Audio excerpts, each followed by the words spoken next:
Halo teman-teman pecinta animasi Donghua, The Island of Xiliang dimanapun berada. Gimana kabar kalian semua hari ini?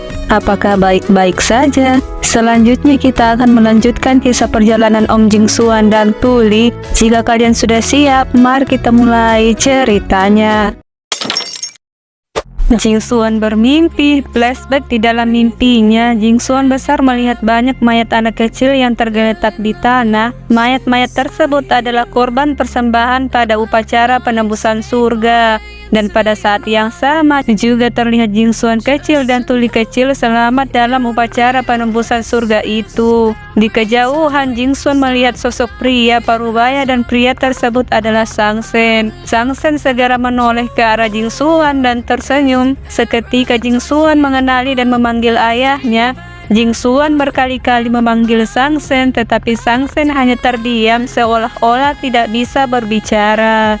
Kemudian Sangsen berjalan mundur menjatuhkan dirinya ke laut. Segera Jingxuan menarik salah satu tangan Sangsen, sejenak berhenti dan bergelantungan di tebing karena masih penasaran dengan apa yang sebenarnya terjadi pada upacara penembusan surga. Jingxuan bertanya kepada Sangsen sebenarnya apa yang terjadi pada saat itu, apa rumor yang terjadi di pulau itu benar. Tanpa ada jawaban, Sangsen langsung melebur menjadi serpihan cahaya kuning keemasan. Melihat gambaran ini, seketika rasa tidak percaya muncul dalam hati Jingxuan dan terus-menerus memanggil ayahnya yang sudah melebur ke udara. Selanjutnya, di pusat keramaian kota, suara berisik dan mendidih terdengar di telinga. Pada saat yang sama terjadi kerumunan dan Tuli pun terlihat di antara kerumunan itu. Di tengah-tengah kerumunan, Tuli melihat dengan ramah ke arah Su Lingxi yang sedang lewat. Lingxi juga melihat ke arah Tuli dan kedua matanya saling memandang dan keduanya saling melempar senyuman di wajah cantiknya masing-masing. Lingxi berjalan bersama kedua pelayannya yang membawa kotak kayu. Tuli mengikuti dari belakang dan tidak sengaja menabrak seorang pria. Seketika pria tersebut memarahi Tuli. Segera Tuli minta maaf dan pergi. Suara-suara riuh masih berlanjut dan terlihat pria tua sedang berbicara dengan suara yang tinggi. Pria tua berkata, ambang batas medali giok tahun ini sangat tinggi. Tidak tahu siapa yang mendapatkan posisi terakhir dalam mendapatkan medali perunggu. Kemudian terdengar hembusan suara seseorang dari kejauhan. Orang itu berkata, potongan terakhir itu pasti didapatkan keluarga Cheng. Tiba-tiba sebuah kotak kayu jatuh dalam keramaian di depan semua orang. Kemudian kotak kayu itu dibuka, isinya adalah jamur api. Seketika jamur api menjadi pusat perhatian yang membuat penduduk di sekitar pulau menjadi heboh. Juga terdengar berbagai suara yang memuji keluarga Cheng. Cheng Wei mendengar dan menjadi besar kepala. Pria tua berbicara dan mengepalkan tinjunya memberi hormat kepada Tuan Muda Cheng. Pria tua bertanya mengapa Tuan Muda Cheng melakukan perjalanan sendirian. Kenapa tidak mengirim utusan saja? Pria tua berdiri mengambil medali giok dan menggantung medali giok tersebut pada jarum keseimbangan. Di waktu yang bersamaan terdengar suara sesosok gadis muda dari belakang dan gadis tersebut adalah Tuli. Tuli terus melangkah maju ke depan dengan ceroboh. Seketika terjadi stagnasi. Tak lama kemudian Tuli terjatuh ke arah jamur api itu. Jamur api terlempar ke arah pria tua dan segera pria tua menangkap jamur api tersebut. Para penduduk menjadi heboh melihat adegan ini dan tiba-tiba 3 ekor ikan tergeletak di atas meja jarum keseimbangan. Ikan tersebut mengeluarkan sinar pada matanya dan mata orang-orang yang melihat ikan itu menjadi silau dan terkejut.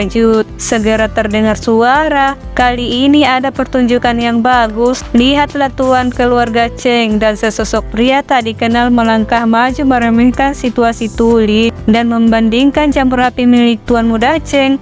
Hanya jamur api ini yang lebih layak mendapatkan medali giok. Tuan Muda Cheng Wei menjadi besar kepala lagi mendengar pujian ini. Cheng Wei meremehkan Tuli lagi dan memuji dirinya sendiri. Tak lama kemudian terdengar suara yang menyela perkataan Cheng Wei. Suara itu berkata benar, jangan salahkan dia. Kali pergi ke laut setiap hari juga sering melihat ikan besar di laut. Jamur api kecil itu benar-benar tidak bisa menandinginya. Tuli segera menoleh ke arah suara itu dan terlihat sosok gadis kecil bernama Linglong. Tuli mengangkat jempolnya sambil tersenyum. Segera Linglong menanggapi dengan cara memberi hormat kepada Tuli. Melihat situasi itu, Cheng Wei mendengus dingin. Gadis kecil Sulinglong melanjutkan perkataannya, keluarga Cheng kalian setiap tahun menawarkan jamur api, tidak ada yang baru. Dewa juga pasti bosan melihatnya, lalu memilih ikan laut. Kemudian Tuli mengepalkan tinjunya memberi hormat kepada pria tua dan penduduk sekitar. Tuli menjelaskan tentang 3 ekor ikan yang didapatkannya di laut Pulau Siliang. Setelah menjelaskan, Tuli mengepalkan tinjunya lagi memberi hormat kepada pria tua itu. Si cerewet Linglong segera bertanya, jika bukan karena Kak Li, siapa yang bisa melihat ikan di laut? Kemudian Cheng Wei mendengus lagi dan juga bertanya, apa yang anak-anak tahu? Jika bukan karena manusia dari laut, bagaimana bisa bencana besar seperti itu terjadi 10 tahun yang lalu? Cheng Wei terus saja memfitnah dan menunjuk ke arah Tuli. Dan Tuli juga membantah tidak membenarkan perkataan Cheng Wei. Semuanya hanyalah omong kosong. Segera para penduduk Pulau Siliang berbicara dengan suara rendah. Kejadian saat itu sangat menyedihkan. Mereka terus saja berbicara omong kosong yang membuat Tuli menjadi sedih mendengarnya. Cheng Wei menyuruh asistennya mengambil medali giok, tetapi Tuli langsung menghadang dengan tombaknya. Tuli berkata, jarum keseimbangan memilih ikanku. Apa kamu ingin menentang kehendak dewa? Segera pria tua itu mengambil medali giok dan berkata, semuanya harus didiskusikan terlebih dahulu. Jarum keseimbangan percaya dengan jamur api yang pertama. Kemudian terdengar lagi suara dengan nada rendah, bukankah ini omong kosong? Benar. Dan pria tua terbatuk 2 kali dan melanjutkan perkataannya. Ikan ini didedikasikan untuk dewa dan seterusnya. Berdasarkan catatan dokumenter di Paviliun Changdian, pria tua menantang Tuli menangkap ikan besar di laut lepas Pulau Siliang untuk dipersembahkan kepada surga. Jika Tuli dapat menawarkan ikan ini, Tuli bisa memiliki kualifikasi. Jika tidak, medali giok ini akan diberikan kepada keluarga Cheng. Mendengar semua ini, gadis kecil Linglong membela Tuli. Linglong berkata, hanya karena kalian manusia panah kalian menggertaknya. Cheng Wei langsung menjawab, bukan hanya manusia panah tapi juga orang berdosa. Bukankah begitu? Mendengar semua omong kosong ini, Tuli sejenak mengingat kejadian pada upacara penebusan surga. Tuli menerima tantangan pria tua berdasarkan pada catatan dokumenter di Paviliun Changdian sebelumnya. Tuli berharap mereka harus memegang perkataannya. Selanjutnya, scene berpindah ke laut. Ada sekelompok anak kecil bermain di garis pantai. Sekelompok anak ini melihat Tuli sedang menangkap ikan besar 2 kaki. Mereka sangat takjub dan terpesona saat melihat Tuli menangkap ikan tersebut. Ada sesosok anak kecil terus mendekat menuju laut, dan tiba-tiba gelombang besar air laut dengan cepat menuju garis pantai. Segera Linglong melihat kejadian tersebut dan dia segera berlari menolong anak kecil itu. Tak lama kemudian Linglong terluka karena terkontaminasi dengan air laut. Saat anak kecil yang ditolong Linglong melihat lengan Linglong yang terluka, anak kecil itu merasa bersalah. Linglong memperingatkan semua anak kecil tersebut agar selalu berhati-hati dan jangan mendekat dengan garis pantai lagi. Anak perempuan segera berbicara, dia benar-benar ingin pergi melihat dunia luar. Kemudian Linglong menjelaskan, nenek moyang immortal atau abadi, mereka membuat kesalahan lalu dihukum oleh para dewa dan dihukum di pulau ini. Setelah penebusan baru bisa keluar dari Pulau Siliang. Mendengar itu, para anak kecil menjadi lemas dan merasa iri kepada Tuli. Setelah itu, anak lelaki menoleh ke arah laut dan tidak melihat Tuli. Dia segera bertanya kemana Kak Li. Mereka semua segera melihat ke laut kehampaan dan tidak menemukan Tuli. Mereka tidak tahu di laut kehampaan terjadi pergulatan antara Tuli dan ikan besar 2 kaki.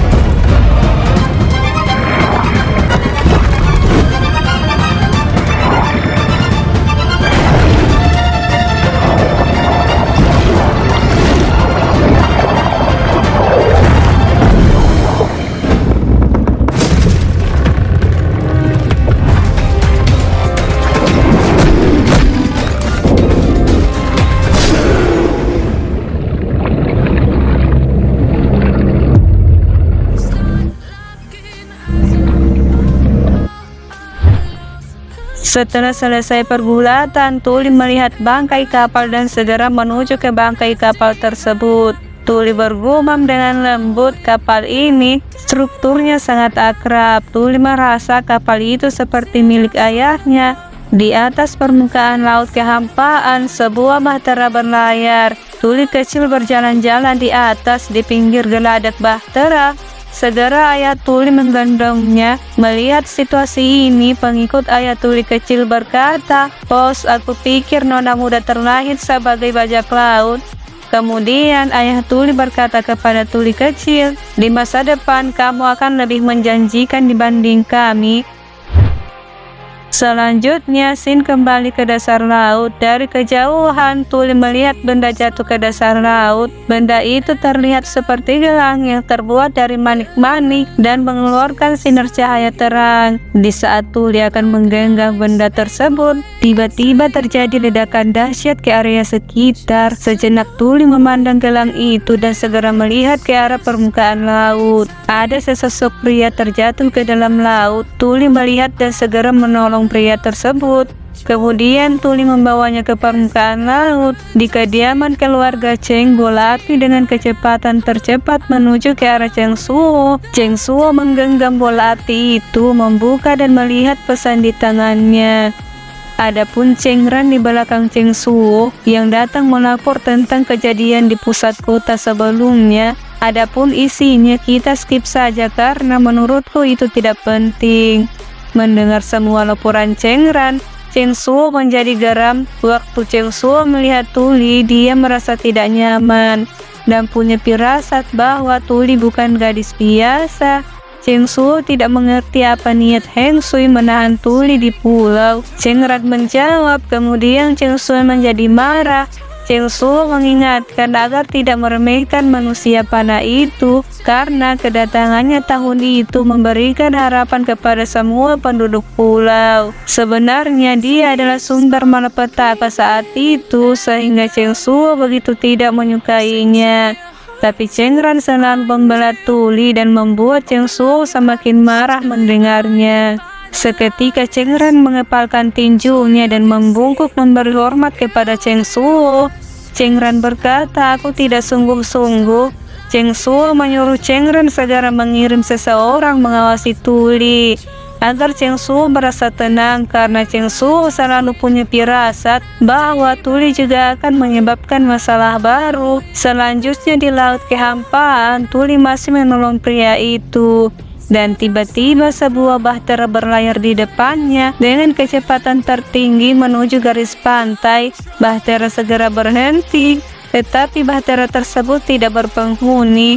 Tuli pun juga membawa pria yang ditolongnya ke garis pantai. Tuli meletakkan dan menindis dada pria itu dengan kedua tangannya. Segera pria tersebut mengeluarkan seteguk air dari mulutnya. Dan tanpa sadar dia mengigau dengan suara lembut memanggil ayah dan ibunya.